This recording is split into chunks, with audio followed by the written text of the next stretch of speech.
Welcome to The Pick List, the podcast for curious food industry minds. Every week, we bring you our pick of articles from the world of food and grocery retail and explore what they tell us about how our food industry is changing in these extraordinary times. We chat about the major news from nationals and big trade titles, but we also love unearthing gems from niche publications and sharing brilliant, quirky food stories that change the way we think about the food we eat and produce. I'm Julia Glotz. And I'm Laura Ryan. It's great to have you with us. Let's start the show. Hi, Laura. Hi, Julia. How are we doing? How's your week gone? Really well. The massive report that I talked to you about last week has been filed. It's been done, so that's a massive relief. I just don't know how you do it. That report's longer than my dissertation I did at uni, so I'm in awe. Yeah, actually, it's been a really interesting one to write. It's about the circular economy after COVID. So it's an interesting subject, which always makes things much, much easier. Actually, sometimes I really like having pieces that are a bit longer than your usual sort of journalistic feature. It gives you an opportunity to really go into depth. But yeah, they are quite big pieces of work. So yeah, it's nice to have that all done and dusted. How's your week been? Oh, yeah, good week, thank you. I'm excited about chatting to you today because it's nice. Some weeks we have a guest and some weeks it's just me and you. And it's really nice when it's me and you to get a bit more into the detail of some of our articles. So looking forward to chatting with you today. Yeah, absolutely. I love having our guests on. We had a great guest last week in Richard, giving us that international perspective from the US. But it's really nice to have a sort of, a bit of a change every week as well, having guests one week and then having an opportunity for us to catch up as well. And super excited to say we've got a sponsor again this week. Yes, this week we have Shopper Intelligence as our sponsor. Shopper Intelligence is the first and only syndicated measurement program built from the direct voice of food and drink shoppers, with unique store-wide metrics in dozens of categories giving you why and how shoppers buy, not just what they buy. If you'd like more information, just go to shopperintelligence.com and the link is in the show notes. Great. Shall we get started? Let's go. All right, so my first pick this week is from the Financial Times. It's an article by Judith Evans titled Coronavirus, UK Farmers Face Brutal Test Ahead of Brexit. And the question it raises in essence is this: has the coronavirus outbreak created an opportunity for UK farmers to argue for self-sufficiency and the protection of UK food standards in a way that perhaps wasn't possible before? Because we've all just experienced major disruption to our global food system, and it's perhaps going to make us want to have our food produced a little closer to home in the future. Or is the pandemic going to have the opposite effect and make that argument a whole lot more difficult, particularly in light of Brexit? The headline kind of gives the game away in the sense that it's talking about a brutal test for UK farmers, and that's very much the message I took from this piece as well. I really like this article, partly because it quoted lots of interesting people. We have Minette Batters from the NFU in there, Henry Dimbleby, Professor David Hughes, and so on. But I think it also just does a really nice job of explaining what the issues are and why food standards are such a flashpoint for farmers at the moment. We talked about this with Richard last week. We've talked about it on previous episodes, that whole debate around, when we strike trade deals with countries like the US, what are the terms on which we will allow those countries to sell food to us? Are we going to insist on the same standards, particularly the same animal welfare standards that we expect our farmers to adhere to? Or are we going to be happy to accept different standards? I mean, that's really where the whole hormone-treated beef, chlorinated chicken debate is coming in.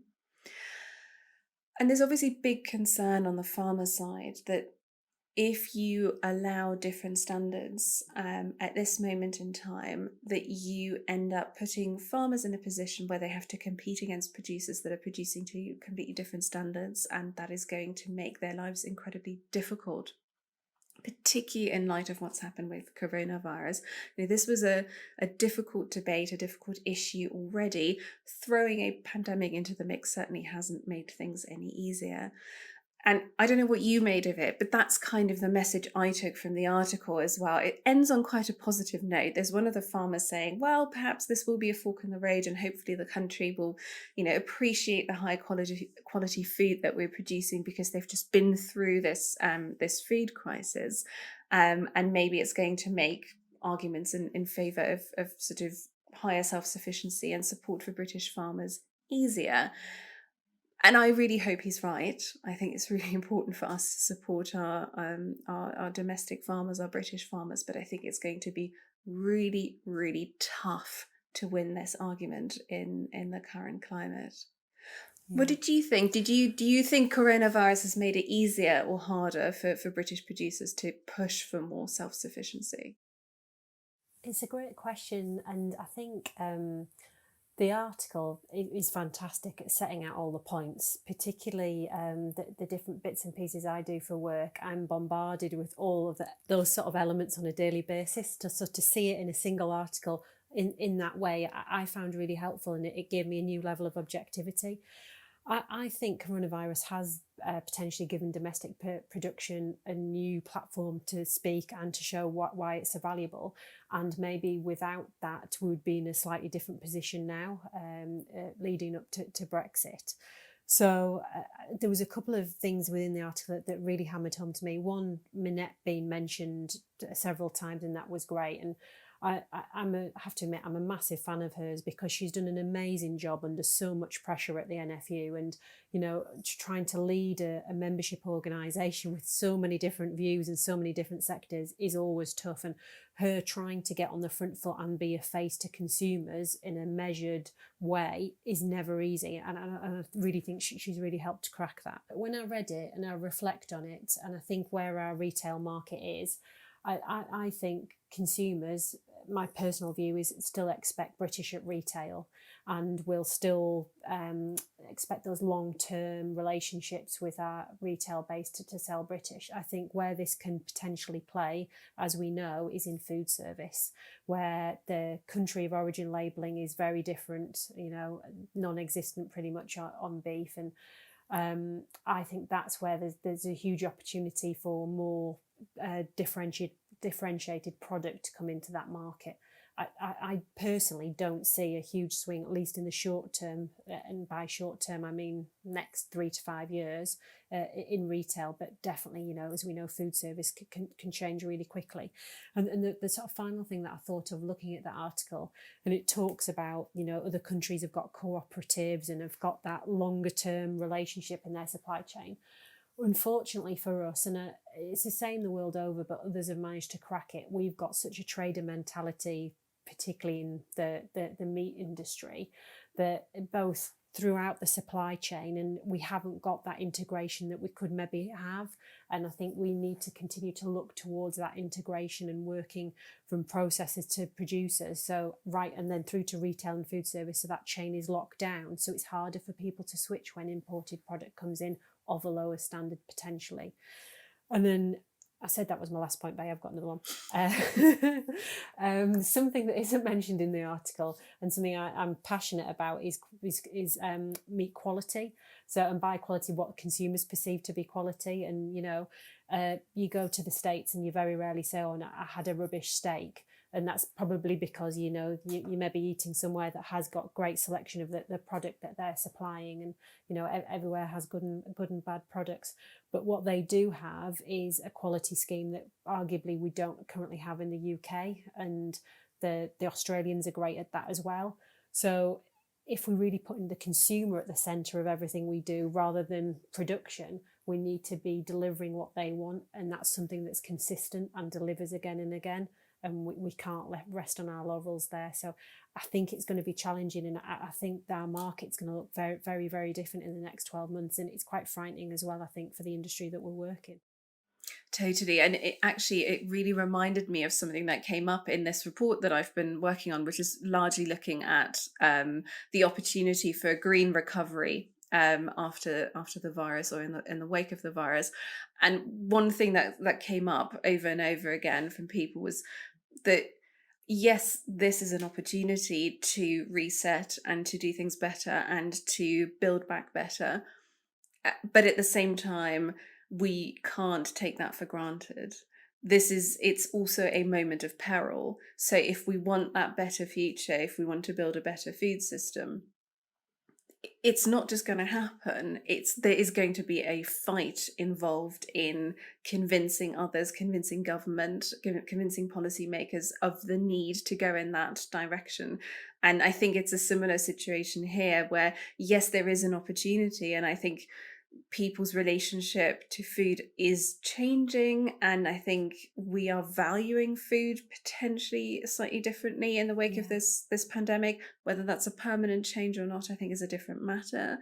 But yeah, that just because there is an opportunity or there's a potential platform doesn't mean that it's in the bag. There's a massive fight on our hands, and I think, I mean, organisations like the NFU, I think, realise that they've been very good at building a wider coalition with, a wider range of organisations to really push for that. But yeah, it's it's a tough fight that I think that sector is facing, and the article explains really well just exactly what issues are at stake.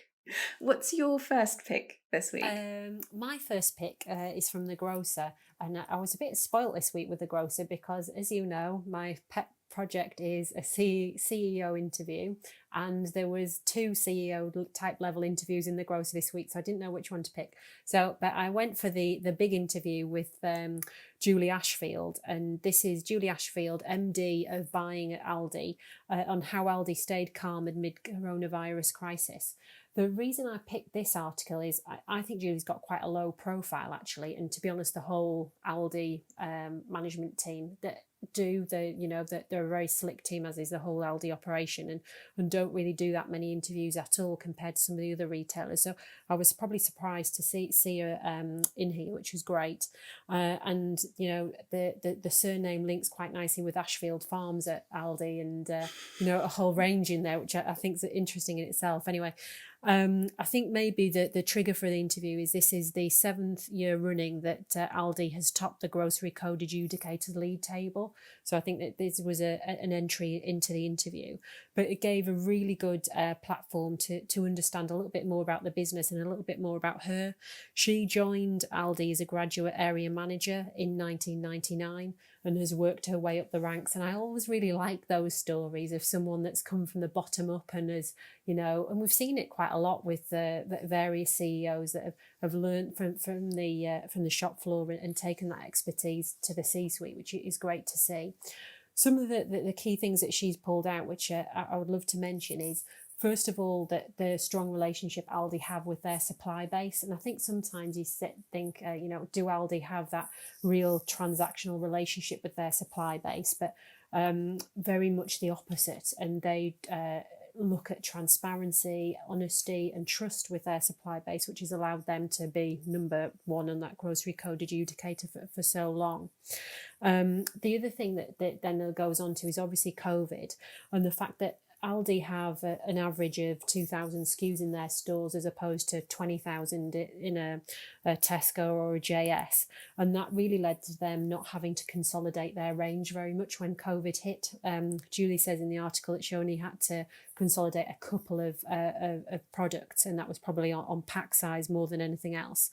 And efficiency is a real advantage that Aldi have. And one of the examples that she pulled out, which I absolutely love when I go into an Aldi, is the fact that their store colleagues are trained to work on everything. And you see this, they're trained to unpack a pallet, stack shelves, customer service, work on the checkout. And if they're working on a checkout, they're incentivized to get so much product through that checkout, probably double than a normal supermarket. And that's something that seems so simple, but just that flexibility allows them to move at pace. And then she also talks about the pricing and the fact that, as we've seen, so many products have come off deal and the offers have significantly reduced over the last 2 months. But Aldi's pricing has remained static. They have their Super 6 or Super buys for fresh, and that stayed. But everything else, that their pricing remains exactly the same. And there was also a really interesting point in there about MPD and the fact that some MPD did stop for a little bit, but even Christmas planning continued, which I thought was really insightful. That there's someone somewhere in their West Midlands HQ that's still thinking about Christmas puddings when all of this is kicking off. So fair play to them. One of the things that they have in the pipeline is expansion naturally, but one of the things is Aldi Local and doubling their London estate in the next 12 months is still keen for them. And I guess part of that is driven by food to go, which has been hit in light of COVID, but they're still very much keen to do it. We've spoken previously, and I think I picked one of the articles about Aldi going online and the fact that, they have no real online footprint and the partnership trial with Deliveroo, and that's still in early days, and they're not wanting to commit to anything until they can find those efficiencies. But the Nielsen stats in the article were really interesting. It was first time in a decade, the last 12 weeks have shown higher growth for JS and Tesco than it did for Aldi. So yeah, I like the article. I like the fact that it gave a bit of a personal insight, someone that we never really hear much about, but is a massive mover and shaker for our industry, and a little bit of insight about what they're doing for the business and how they dealt with COVID. What did you reckon to it? And is she on your radar?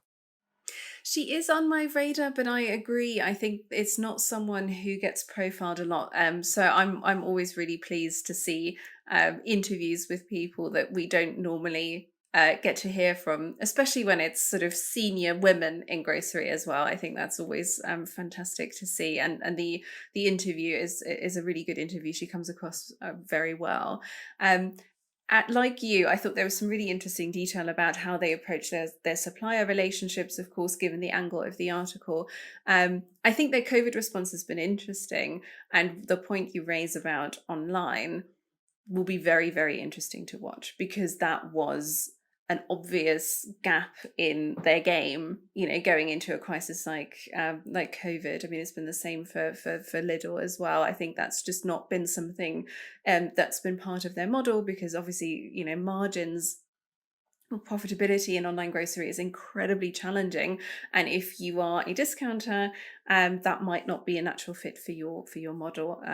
So I think what they do with that partnership around Deliveroo, the kind of stuff they're going to be learning from that, what sort of appetite they find there is for online grocery shopping from their customer base, all of that will be really, really interesting to watch, because they've obviously been cautious around going into online. They've been, doing little bits here and there, stuff around special buys, stuff around things like coffee pods that you can buy, wine as well. But you do wonder whether it's going to give them the impetus to now fully go into launching an online grocery offering, or whether actually it's going to have the opposite effect and it's going to tell them that, yes, there's obviously lots of growth to be had in that at the moment, but it's not the right fit for their business model. So what's your second article? My second pick for this week is from Wired, and it's an article by Alex Christian called "Here's How Pubs Can Finally Reopen." Now, we have talked a lot in recent episodes about how social distancing is affecting pubs and restaurants, and why those social distancing rules have been so challenging. Now that we're gearing up to reopen the hospitality sector next month, we're increasingly starting to see articles that don't just talk about the challenges, but also about potential solutions. And this one is a particularly interesting example, I thought. So there are a few potential solutions the article discusses, but it really sort of centers around more of a restaurant style experience. So booking ahead, having table service potentially, and so instead of just going to the pub spontaneously whenever you fancy it, you have to, book ahead. You're given a specific time slot so that the pubs can manage numbers and capacity and keep everyone nicely separated, and also tell you to leave once you've used your allotted slot of time potentially. That'll be an interesting one to manage, I think, in reality. And technology and apps in particular are going to play a big role here, and that's really what the article is focusing on. There are already several app providers that are developing or have developed solutions specifically for the pub sector or the hospitality sector. A la carte is one of them. They offer a white labeled app, so pub owners can put their own branding on it, and then customers can use the app to pre-order their pub slot. In some cases, even pre-order drinks, so you don't even have people milling around by the bar. And some of the big pub chains already have developed their own apps as well. I think they mentioned Wetherspoons and Green King in the article. So that, I think, sounds like quite a promising solution for some pubs, and the emphasis really is on some. It's not going to work for everyone or indeed everywhere. And the article makes a really good point, which is about Wi-Fi connectivity. That's going to be a massive issue. If you are in a rural environment, you might just not be able to get that kind of connectivity that's going to allow you to offer these sorts of services. And then some of your customers, particularly older customers, may not be tech savvy. So what's going to happen to them? And then the other point they raise is that you have some pub buildings that are simply not going to be able to accommodate things like one-directional flows and any kind of social distancing, no matter how hard you try. Some of the really charming buildings with nooks and crannies and, we're sort of squeezing past other customers is all part of the experience. No app, no technology is going to solve that problem for you. So it remains a really, really tough time for pubs and for that sector. But hopefully for some of them, those technology solutions, those apps, can be a starting point and can allow them to reopen and start making some money again in some form. And the article really sort of reminded me of a different piece actually written by a former colleague of mine at the grocer, Megan Tatum, who's now freelance, and she's written a piece for The Guardian. Megan moved to Malaysia about a year ago, so she's got a really interesting experience or perspective at the moment, because restaurants in Malaysia have already reopened. They were one of the first countries to allow restaurants to reopen. So the piece she's written for The Guardian is really sort of her first person account of what it was like eating out again. And she talks about having her temperature taken before she's allowed into the restaurant. She has to give her name and address, which are then kept in a database for 30 days in case, anyone tests positive and they have to track and trace people. And so what she says is, yes, it's really nice to be allowed out again and to go to a restaurant, but it's just not the same. The atmosphere is just not the same. It's a very, very different experience. But she also said, and I think this is a really important point, that yes, even though the atmosphere, the experience might not be the same, it's going to be so important for us as customers to still keep going to those restaurants, to those pubs, because if we don't support them, especially some of the independent businesses, they're just not going to be around. How would you feel about using an app to pre-order some drinks? That would really put pressure on me, I have to say. I'm quite indecisive. I usually decide on the spot, so that would be an issue for me. That's all right. Done. Next question. So that'll be all right. I'll be all right ordering the drinks. Do you know what I would find a hassle in that? And that's when I read the article, I thought, oh God, that's a hassle. Everyone having all different apps, as you say, Green King having a different app, Wetherspoon, White Label on all these apps, and I'd be thinking, right, well, we're going to the Dog and Duck. Have you downloaded the Dog and Duck app? Have you downloaded this app? So, is there an opportunity for something like Open Table or a consolidator to be able to harness all of that, rather than, I think that's what will put a lot of people off, thinking, all right, well, I haven't got that. And as you say, when you're in the back of a pub trying to get a Wi-Fi signal to download said app, and it gets all hassly, or if you can get in the first place without making that booking. So yeah, it feels like a hassle factor and another barrier. So you think, oh, well, why should I bother? And then you're totally right. And Megan's article was fantastic about atmosphere, and it's all about atmospherics. Yes, it's about the food, and the food needs to be good, and but it's about the service, it's about the space, it's about the company, it's about the banter, it's about all of that when you go out, and the food and drink is only a proportion of it. And without that, yeah, it's going to be hard to maintain the the level of footfall.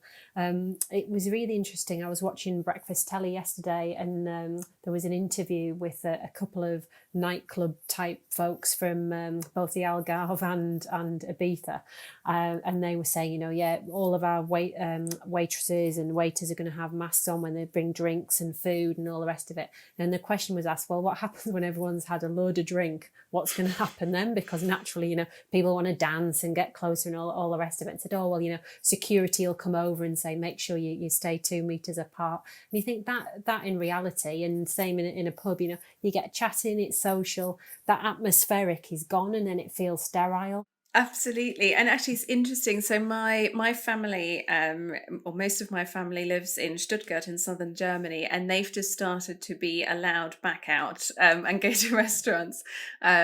The population in general, not just my family, I should say. And they went out last week to a restaurant. And what my dad said was, obviously, yes, absolutely, all those points about atmosphere, it's really weird. If anyone had asked you to do this sort of thing where, they also had to pre-book and they had to give their address, and the waiting staff is all wearing masks, and it's all a little bit weird. But because we've not been able to go out for so long, I think they still had a good time. So I think it's one of those things where if you look at the impact it has on atmosphere and isolation, you would just say, well, this is obviously ludicrous and no one wants to have an experience like that. But if you've just been through, I don't know, 8-9 weeks or however long of not being able to go out at all, then suddenly that's perhaps a minor inconvenience. That was definitely the impression I got from them. Now, I have to say they went to a restaurant, and I think restaurants with the whole sort of food experience, I think, are going to have a slightly easier time than the ones that are very much just about socializing, your nightclubs, your pubs primarily. Yeah, I think they ended up having a good time, even though on paper it sounds like a really, really weird experience.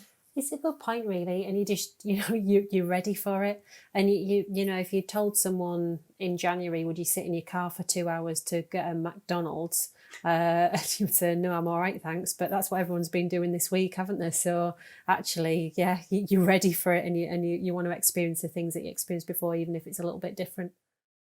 Totally. Yeah. What's your next pick? So, when you want a Kit Kat, but you don't want to go to the supermarket, you know what you need to do now? Just Deliveroo. So this is an article from Food Bev Media, and this is Nestlé launches a snack delivery service with Deliveroo, and it's all the drive towards direct to customer, and really interesting that this is growing and growing. And 11 sites for Deliveroo are trialing this Nestlé a trial with their products. So they're saying, back in the day, you could be sat at work and you'd want to go and get a Kit Kat from the local convenience store on your lunch break. Well, they're seeing that market obviously drop off a cliff because everyone's working from home. So they are now selling a huge proportion of their products, trialing through these 11 Deliveroo sites, which is really interesting. And it comes off the back of news last week of PepsiCo Kraft doing a very similar thing, and doing direct customer sales and setting up 2 different websites, including snacks.com, so you can order all your favourite snacks to home, and Kellogg's as well doing a similar piece of work last year, again via Deliveroo. For some of these big FMCG brands that have relied so heavily on physical retail, they are looking to, in some small way, obviously, to begin with, bypass some of that and go directly to customer. But to be able to buy a 2-finger Kit Kat from Deliveroo, I just thought was really fascinating, and to trial that when such small margins, but it's possible. Would you add a Kit Kat onto your Deliveroo order? Possibly, and I think it's the adding on that's the key. It's the adding bit here, on, isn't it? it? It is. It's not just the Kit Kat. Exactly. And I think actually what's really interesting here is how some of the big FMCG giants are sort of interpreting that direct to consumer opportunity differently. So with the PepsiCo model, where you've got snacks.com and I think, is it Pantry something that they set up, the other one? From my sense, from having looked at this, is that that's very much driven by bundles. So you as a consumer can put together a bundle of, I don't know, your favorite snack items or some kind of bundle of breakfast items.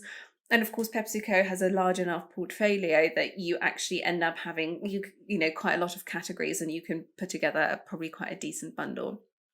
And if you're getting people to buy a bundle, some of the costs around delivery probably start making sense. Whereas if you just ask them to buy, a can of Pepsi, that's not going to work. I think that's when you need to have your add-on and your additional Kit Kat. I think it's interesting that Nestle see the opportunity in going with a partner like Deliveroo, rather than trying to do this themselves. They obviously have a lot of experience in direct to consumer. They're arguably one of the direct to consumer pioneers with the whole Nespresso model. But that's very different margins. That's a product that people would be seeking out specifically, and where they're quite happy to accept possibly delivery charges, but also that the inconvenience, if you will, of having to order something through a separate website. You're not going to get that for impulse purchases like a single Kit Kat. I think your best chance is to, as they've done, partner with a company like Deliveroo that's got that customer relationship already, where someone's already buying food and then going, hang on, what's in the Deliveroo Essentials range that they've launched? Oh, well, I might as well, add some tea bags and a couple of Kit Kats. In all of this, it's also always about Deliveroo, isn't it? They are just in every interesting partnership in this space at the moment. Keep coming back every single week, don't they? Absolutely. And tell me, what's your last article? So my third article this week is from Sifted. The article I picked is an opinion article written by Cheng-Yi Lin, who is Professor of Strategy at INSEAD, which is a business school. And the article is called European Retailers Are Falling Behind in the New Normal. What he's talking about in particular, that they're falling behind on, is e-commerce operations.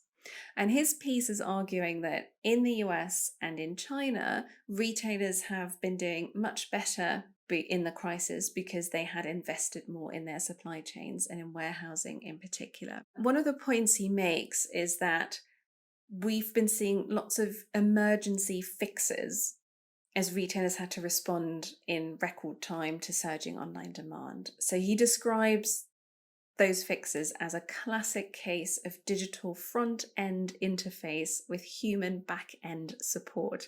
It's a slightly complicated way of saying, things like in-store picking, where the customer interaction is through an app or through digital, but then there is a human being that has to actually go around the aisle and pick the products in order to fulfill that order. His argument is that those emergency fixes have a really big implication, not just on the efficiency, but the overall customer experience you're getting. And in essence, they're not showcasing online at its best, he says. His concern is that what we've been seeing is lots of people being forced to try e-commerce online for the first time, and their first experience ends up being a little bit meh. And so they're probably not going to do it again.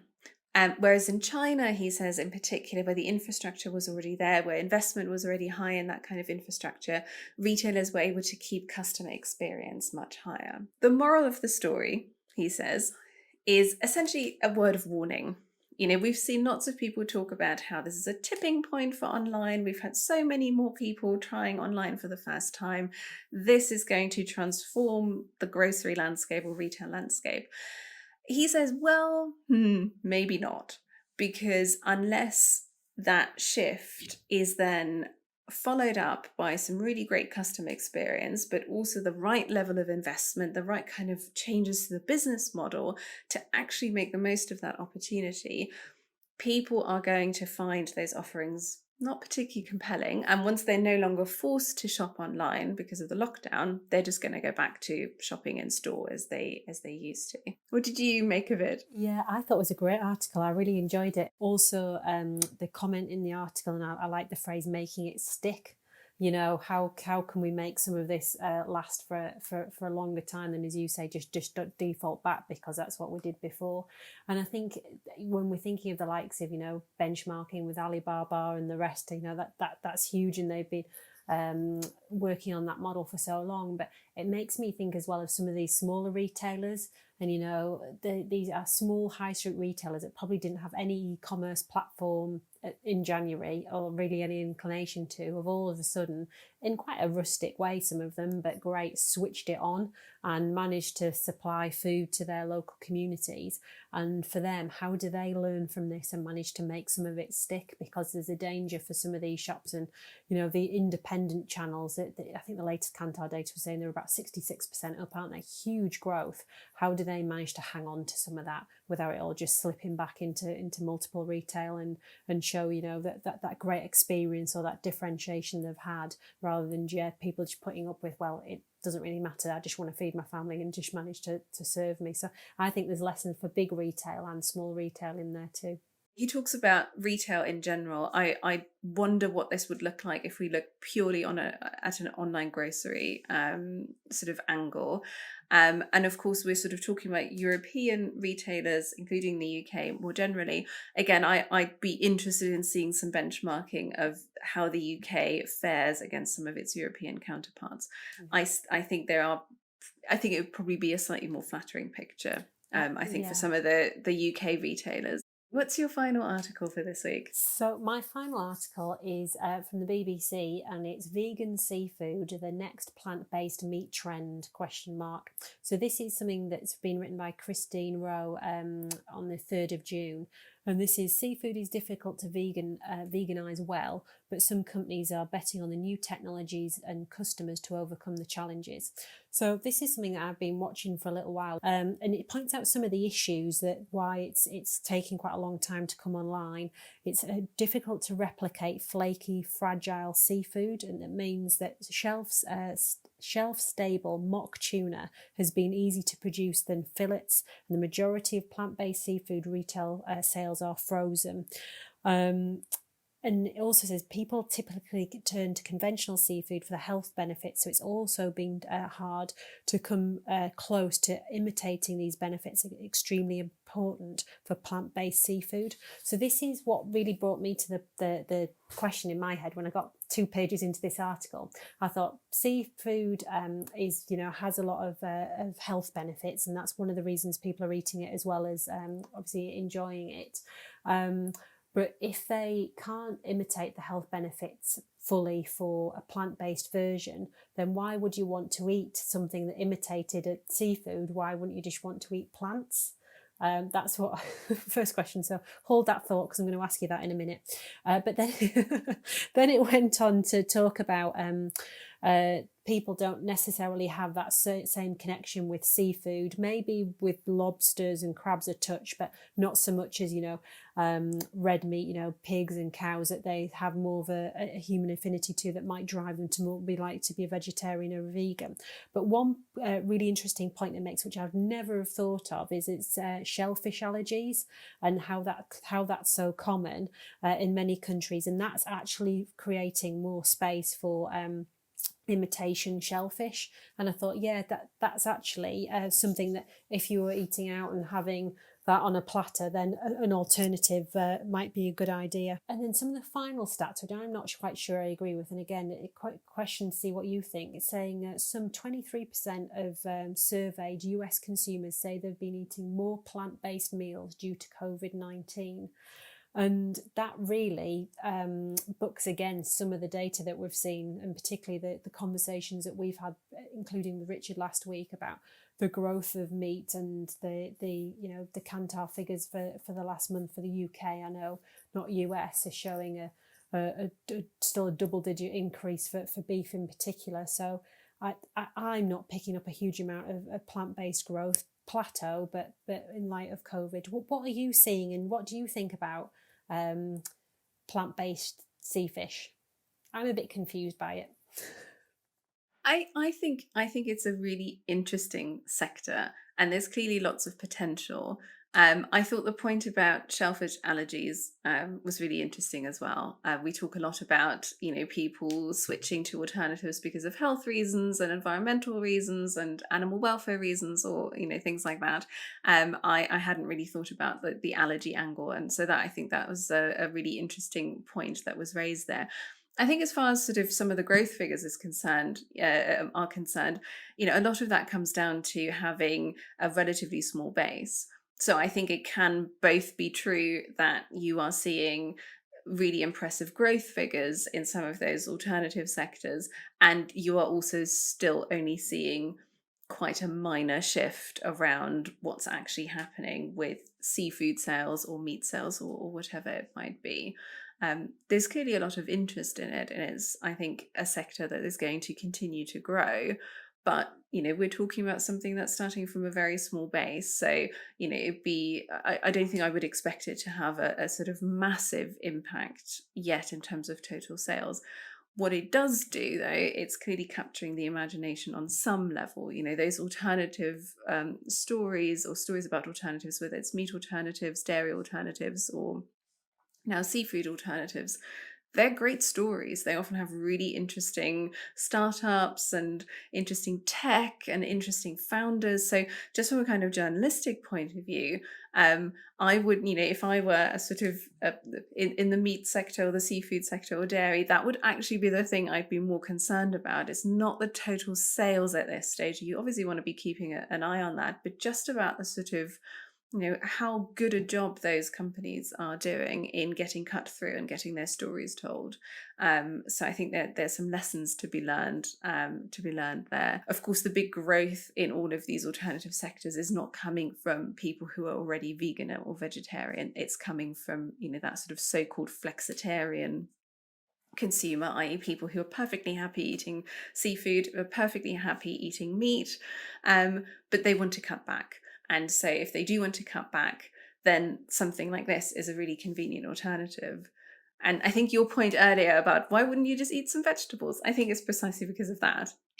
Because that's, if you want to have a burger, and you want to maybe cut back on your meat consumption, or you want to have some fish and chips or whatever it might be, and you're concerned about your fish consumption, then eating some vegetables is not going to be a decent enough alternative for that. And I think even for vegans and vegetarians, I think that idea that you can just tell people they should be eating lots of vegetables, and that they shouldn't be craving some of the kind of food experiences that are such a big part of our culture.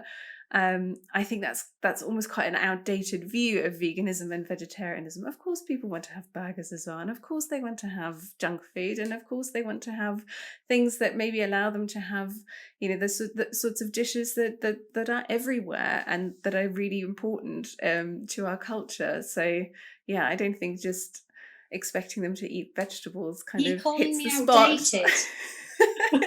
I think I may be calling your attitudes to I think you might be. You're right. I think a point that I didn't make particularly well there is, I think that it's fine if the product tastes great, but to expect people, the vegans and vegetarians or not, it doesn't matter, to eat a plant-based alternative to seafood that's like rubber is short-sighted, and it needs to taste great and imitate that flakiness and the flavour profiles of the actual product itself. Totally. And I think why don't you eat vegetables? and I think the point about texture is so important. I mean, that's been, I think, one of the reasons why in the meat alternative sector everything is sort of minced. Yes. Or that's, it's all been kind of, here's a burger, here's, because that's obviously quite a forgiving texture when you're talking about actually getting something that approaches steak-like texture. Pork in particular, I think I understand is quite a challenge as well. So that's so much harder to get right. I think there's some companies that do quite interesting things around 3D printing in combination with plant-based ingredients, because you can sort of control the texture a little bit more. But I think there's still loads of work to be done outside of products like mince burgers, tuna flakes, where it's the texture is just a little bit more forgiving than if you actually create something that should feel like a piece of meat or a piece of fish. Love talking to you as ever, and look forward to catching up next week with a guest as well. Absolutely. Take care. Bye. That's all we have for you this week. Thank you so much for listening. You can find links to the articles we discussed in the show notes at thepicklist.co.uk. If you enjoyed our show, please subscribe, give it a rating and leave a review. It makes a massive difference to our podcast and helps us reach more people in the food industry who'd enjoy listening to The Pick List. Thanks again for listening. See you next time.